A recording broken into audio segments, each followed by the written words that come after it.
Welcome back to Mom's. I have made an interesting find. I was cleaning out a cabinet and I ran across my very oldest cookbook. This was my mother's when I was little. I don't remember her ever not having this cookbook, so I don't know its exact age, but I'm guessing it's 60 plus years old. And the recipes in it are just fascinating. This was a church ladies fundraiser cookbook, so all the ladies of the church put in their own personal recipes and they print them up and would sell them for a fundraiser. So it is very interesting. I thought I'd go through and start making some of the recipes and do videos of those. And then as I was looking through all of the additional things, I thought, well, this is kind of interesting too. So for this first video, I was just going to flip through the book and let you see, some of the suggestions. Some of them are hilarious and some of them make you wonder, what the heck. But there could be some good tips in there. So if you're not interested, well, you can scroll on. But if you are, I'm fixing to flip the camera around and I'm just going to flip through slowly page by page of the additional information. And hopefully you'll be able to, if it's something you want to read more of, you can stop and you can hit pause and maybe read the whole page. I'll point out some of the interesting things. But anyhow, I thought it might be fun, so let's have a look at the oldest cookbook in Mom's cabinet. So let's see, we're going to start off with substitutions. These are things that if you didn't have these, you could substitute these. I didn't see anything just mind-blowing there. Some of the things, they refer to the difference between phosphate baking powder or tartrate baking powder. Kind of interesting. Here was everyday herb guides. This was very interesting. I'll have to study this one. Next was some suggestions about what you can serve with different meats, with chicken. Potatoes were very popular. Fish, cheese or eggs, miscellaneous. Chow mein. This was a timetable for meat cookery, whether you are roasting or braising or broiling, stewing or simmering in water, and it is based on the weight ranges.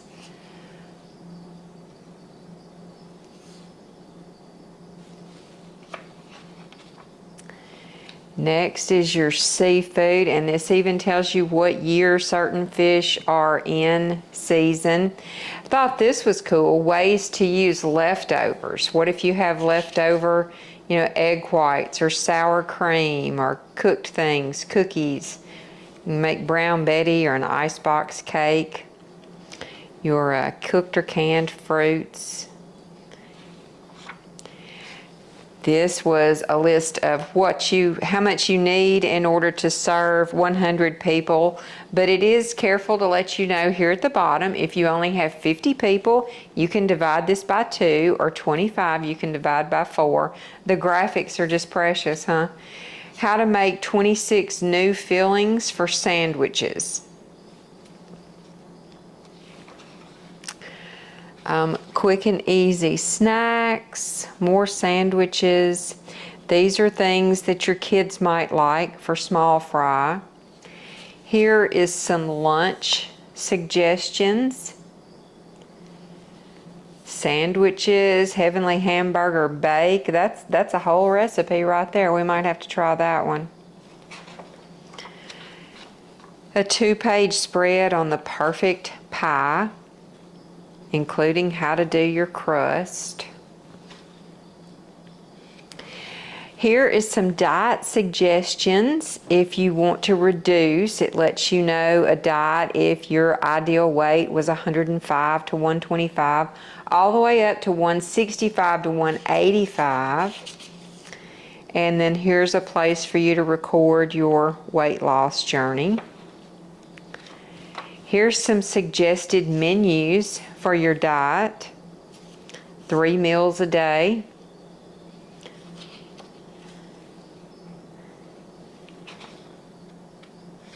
And then this is a chart with the protein content and caloric value of foods. And then here are the ideal weights for adults. This is 15 to 24, and then 25 over.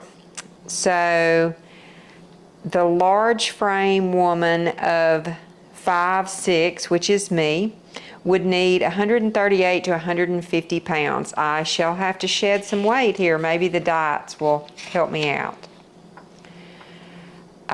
Here's some suggestions about what might be wrong with your cake. If your cake is heavy, it's a slow oven. If it's too coarse, there's too much leavening. A heavy streak at the bottom of a loaf cake is usually too many egg yolks. It's got your can sizes, measures for cooked and uncooked foods. Like I said, I'm going to hold still. I'm hoping, if there's something you're interested in, you can pause the video and read the page. We'll hope that. Here is maximum storage time for frozen meats and how to prepare the meat for freezing. Then how to freeze prepared foods, pastries, cooked foods, meatloaf, very interesting. Maximum storage suggested times. Here's a wind chill chart. I don't think you see those too often anymore, so you can figure out if it's this temperature and your wind is this, then you got a negative 40-degree wind chill factor. And what every cookbook needs, here's a chart of selected communicable diseases, and it lists influenza, meningitis, meningococcal, cerebrospinal fever, mumps, and typhoid, and then all the symptoms and exposure. Then here's a page on first aid for the home. How about this one now? Stain removal. Wonder if there's anything... Let's see, crayon, coffee, soak with cold water as soon as possible, candle wax, grease, oil, and tar, ballpoint ink, fountain pen ink, I guess that was different, lipstick, meat juices, and then another page of stain removal, nail polish. Well, I don't know what banana oil is. That might be interesting. But yes, nail polish remover is about the only thing that's going to get that out. It might ruin the fabric, but that's a call you have to make. A scorch stain, soft drinks, or tea. Then here is a list of all the Easter Sundays, their date from 1920 to the year 2000. The birthdays: Monday's child is fair of face, Tuesday's child is full of grace, Wednesday's child is loving and giving, Thursday's child works hard for a living, Friday's child is full of woe, Saturday's child has far to go, but the child that is born on the Sabbath day is brave and bonny and good and gay. Here's a perpetual calendar for the 1700s to $24.99. So you can use this calendar to find the date of any day that you would be looking for. Find which day of the week that was on. And then some gardening tips. Here is a planting chart for flowers and annuals. Here's your vegetable chart. Tells you when and where to plant. Courtesy of Ortho Products. Then down here you have your perennial planting guide. Flowers and vegetables. Then you have some suggested scriptures in the Bible for when you feel these things, when you feel your faith is weak. Here's some Psalms. If you are concerned with God in national life, here are some scriptures there. So like I said, I'm going to go back through and work videos on the recipes one at a time. So we're just looking at the things here. Worth remembering. I thought these were probably submitted by the ladies. A toothbrush around the kitchen sink. I've always done that. Tips for ironing rickrack on your garments. I don't think they even have much rickrack on garments anymore. Gardening stains on your hands. To whiten your laces, wash them in sour milk. Waxing your ashtrays so ashes won't cling, odors won't linger, and they can be wiped clean with a paper towel or tissue. This saves daily washing. A few sprigs of dill near your tomato plants will prevent tomato worms. I need that. I'm going to try that. Marigold will prevent rodents. The one on the bottom sounds like a perfect science project to me. If a cracked dish is boiled for 45 minutes in sweet milk, which is just whole milk, the crack will be so welded together that it will be hardly visible and so strong it will stand the same usage as before. I just wonder if that works, what kind of a dish that would be.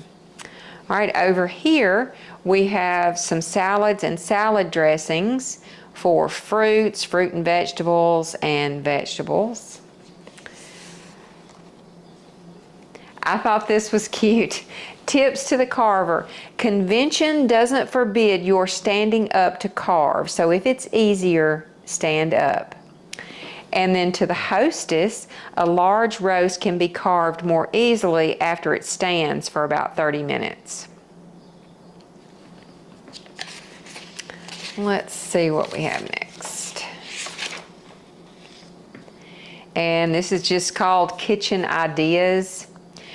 Add breadcrumbs to scrambled eggs to improve the flavor and make larger helpings possible. That might be interesting. Here's one worth a try. If you want to make a pecan pie and haven't any nuts, substitute crushed cornflakes.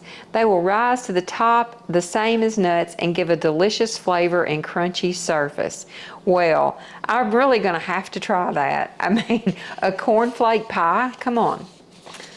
Let's see, my next marker is a buying guide for fresh vegetables and fruits over here. When and what kinds.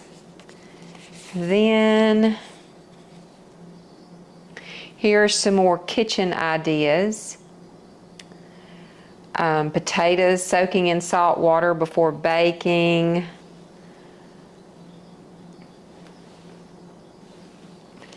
All right, let's move on.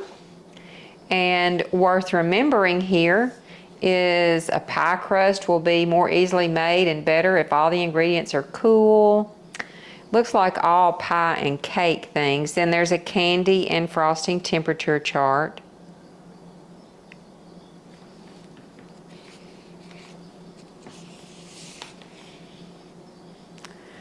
Here's the kitchen idea I thought was so interesting. A leaf of lettuce dropped into a pot absorbs the grease from the top of soup. Then you can remove the lettuce and throw it away. To prevent splashing when frying meat, sprinkle a little salt into the pan. Small amounts of leftover corn can be added to pancake batter for variety. That's interesting. Some nifty little tips there. Here's weights and measure charts, and a lot of it is transferring from English to metric. And like I said, this cookbook was done back in the 60s, I'm sure. And we were still trying to transfer from English to metric. So we're still, I don't know if we'll ever make it. Here's another page, everyday use of the metric system. We're still trying to get to that metric system. So, and I only have one page of the index left, so we'll kind of have to wing that. But I just thought those pages were too interesting to skip over. And now I'm going to start with the beginning. And the first recipe I'm going to make is the cheese bacon wrap-ups. by Ann Jackson. It called for this 1 jar of Old English cheese spread, which I'd actually never heard of, but then when I went to look for it, there it is. So I will drop the link to this video at the bottom so you can watch me make the very first recipe in Mom's oldest cookbook.